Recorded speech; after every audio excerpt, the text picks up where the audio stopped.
Terima kasih kepada pembawa acara yang telah memberikan ruang kesempatan kepada kami untuk berekspresi.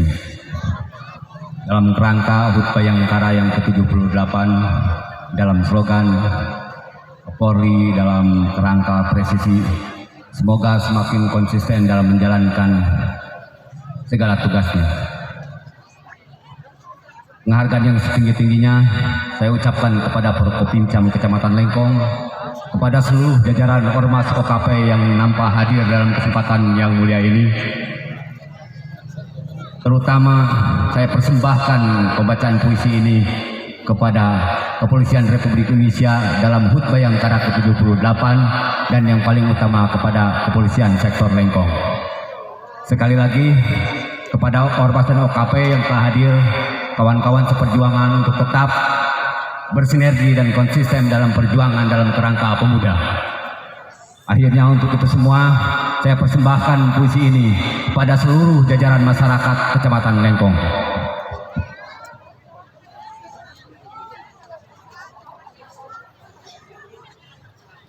Kesaksian akhir abad, karya W.S. Rendra. Ratap tangis menerpa pintu kalbu, bau anjir darah mengganggu tidur malamku. Oh tikar tapakur, oh bau sungai Tohor yang kotor. Bagaimana aku akan bisa membaca keadaan ini? Di atas atap kesepian nalar pikiran yang digalaukan oleh lampu-lampu kota yang bertengger dengan malam. Aku menyerukan namamu, wahai para leluhur Nusantara. Oh Sanjaya, leluhur dari kebudayaan tanah.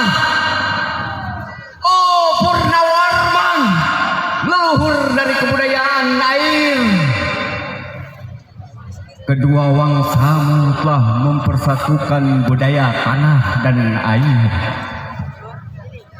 Oh Resi Kuturan, oh Resi Nerarte, empu tampan yang penuh kedamaian, telah kamu ajarkan tatanan hidup yang aneka dan sejahtera yang dijaga oleh Dewan Hukum Adat.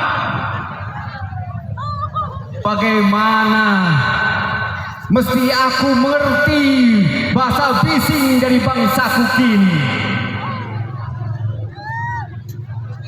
Oh Kajolido, bintang cemerlang tanah Ugi, negarawan yang pintar dan bijaksana, telah kamu ajarkan aturan permainan dalam benturan-benturan keinginan yang berbagai ragam di dalam kehidupan.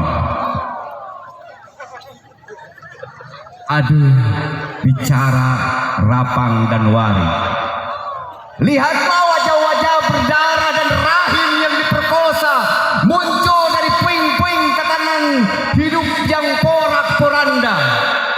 Kejahatan kasat mata tertawa tanpa pengadilan, kekuasaan, kekerasan, berak dan bernahak di atas bendera kebangsaan.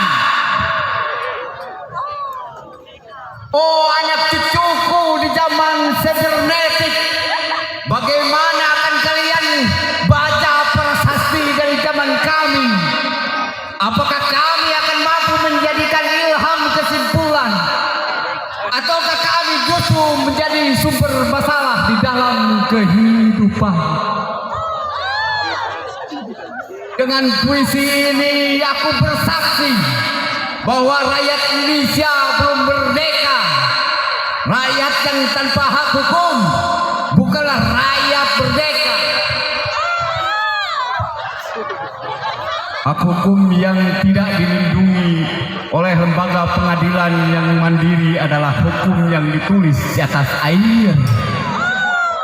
Bagaimana rakyat bisa merdeka bila polisi menjadi aparat pemerintah dan tidak menjadi aparat hukum yang melindungi hak warga negara? Bagaimana rakyat bisa merdeka bila birokrasi negara tidak menjadi abdi rakyat, melainkan menjadi abdi pemerintah yang berkuasa?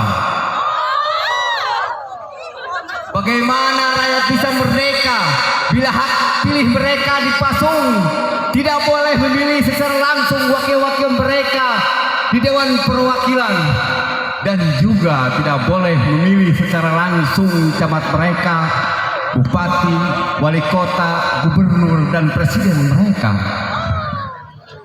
Dan partai-partai politik menganggap rakyat hanya abdi partai yang dinamakan masa politik partai atau kaula partai. Bagaimana rakyat bisa merdeka bila pemerintah melecehkan perdagangan antar daerah dan mengembangkan merkantilisme dan deles sehingga rela menekan kesejahteraan buruh, petani, nelayan, guru, dan serdadu berpangkat rendah?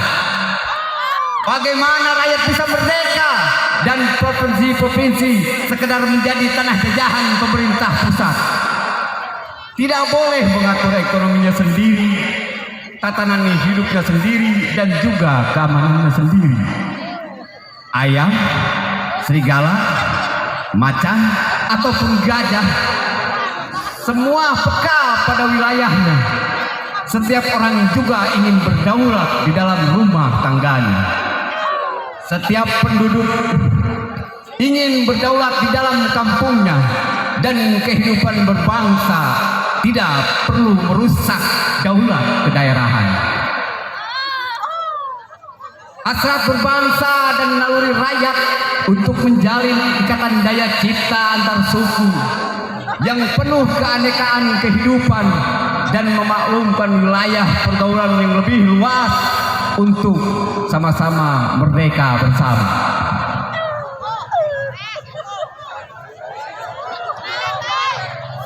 Tetapi lihatlah selubung kabut saat ini: penjajahan tatanan uang, penjajahan modal, penjajahan kekerasan senjata, dan penjajahan oleh partai politik masih merajalela di dalam negara.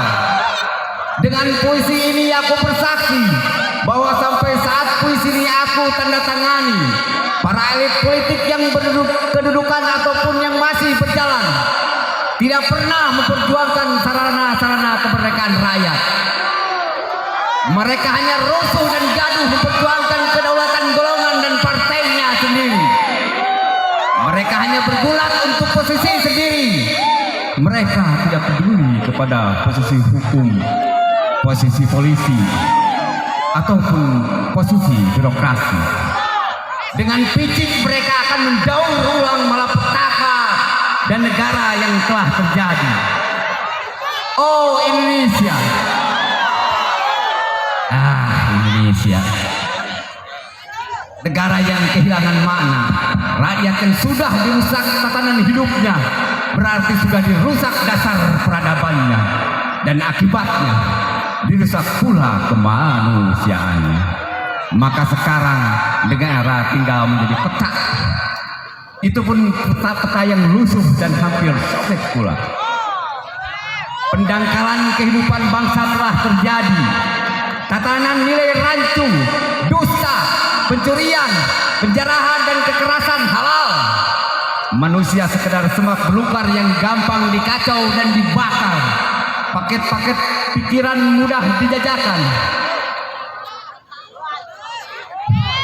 Penalaran amanah yang saat ini rakyat terpecah belah. Negara tak mungkin kembali diutuhkan karena rakyatnya dimanusiakan. Dan manusia tak mungkin menjadi manusia tanpa dihidupkan hati nuraninya. Hati nurani adalah hukum yang adil untuk diri kita sendiri.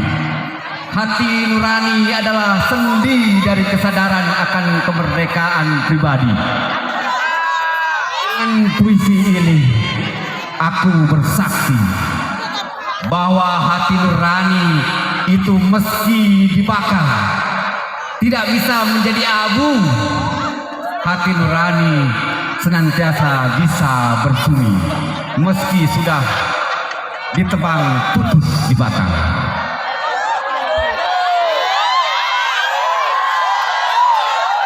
Begitulah fitrah manusia, ciptaan Tuhan yang Maha Esa.